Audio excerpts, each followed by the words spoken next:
नमस्कार, मी ॲडव्होकेट भारत पुलारे, संस्थापक अध्यक्ष, कौटुंबिक समस्याग्रस्त पत्नी पीडित पुरुष आश्रम। आज जागतिक पुरुष दिवस आहे आणि ज्याप्रमाणे महिला दिन जो असतो तो सर्वांना माहीत असतो, परंतु पुरुष दिन असून पुरुषांना हे माहीत नसतं, ही खेदाची बाब आहे।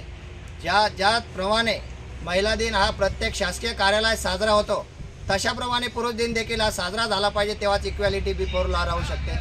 आणि इक्वॅलिटी बिफोर जर लॉ राहिलीच नाही तर कायद्याचं फक्त महिलांच्या बाजूनच जर झुकतं राहिलं तर पुरुषावर अन्याय होत चाललेला आहे।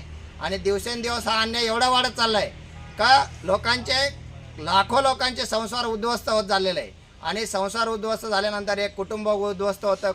कुटुंब जर उद्ध्वस्त झालं तर त्यांचं दरडोई उत्पन्न देखील कमी होत चाललेलं आहे। माणसाच्या बाजूने कायदे राहिलेले नाही आहे, प्रत्येक कायदा महिलांच्या बाजूने झुकता चाललेला आहे। आणि अशी परिस्थिती जर निर्माण झाली तर ह्या पुरुषांचं येणाऱ्या काही